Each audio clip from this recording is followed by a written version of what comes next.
ଆସିଛି ସୁଯୋଗ ପ୍ରଭୁ ନାହାନ୍ତି ତ ତୁମ ପରେ କ୍ଷୁଧ ଖ୍ରୀଷ୍ଟଙ୍କୁ କରହେ ତ୍ୱରିତେ ସାକ୍ଷାତ ଶେଷ ବିଚାରର ଦିନ ଯେ ନିକଟ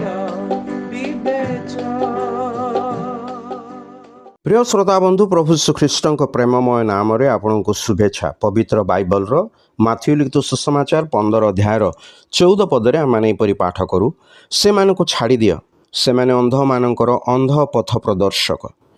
ଆଉ ଯେବେ ଅନ୍ଧ ଅନ୍ଧକୁ ବାଟ କଢ଼ାଏ ତେବେ ଉଭୟ ଖାତରେ ପଡ଼ିବେ। ମାନବ ଜାତିର ପରିତ୍ରାଣ ନିମନ୍ତେ ଦେହବନ୍ତ ପ୍ରଭୁ ଯୀଶୁଖ୍ରୀଷ୍ଟଙ୍କ ଲକ୍ଷ୍ୟ ଏହା ଥିଲା ଯେ ସେ ଯେପରି ମାନବ ଜାତିର ପରିତ୍ରାଣ ନିମନ୍ତେ କ୍ରୁଶରେ ବଳିଦାନ ହେବେ, ପୁଣି ତୃତୀୟ ଦିନରେ ମୃତମାନଙ୍କ ମଧ୍ୟରୁ ଉତ୍ଥିତ ହେବେ, ତଥା ଯେଉଁମାନେ ତାହାଙ୍କଠାରେ ବିଶ୍ୱାସ କରନ୍ତି ସେମାନଙ୍କୁ ପରିତ୍ରାଣ କରିବେ।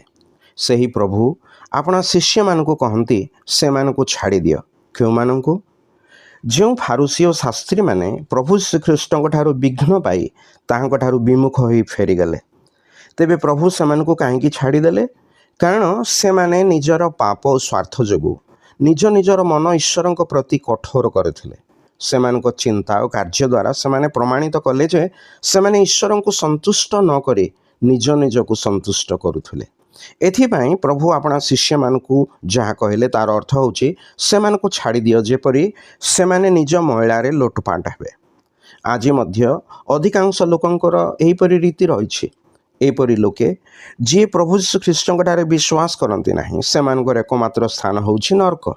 ପ୍ରଭୁ ଶ୍ରୀଖ୍ରୀଷ୍ଟଙ୍କଠାରେ ବିଶ୍ୱାସ ଦ୍ୱାରା ଆପଣ ମଧ୍ୟ ଯେପରି ସେହି ମଳିନତାରୁ ଓ ଈଶ୍ୱରଙ୍କର କ୍ରୋଧରୁ ରକ୍ଷା ପ୍ରାପ୍ତ ହେବେ, ଈଶ୍ୱରଙ୍କଠାରେ ଆପଣଙ୍କ ପାଇଁ ଆମର ପ୍ରାର୍ଥନା।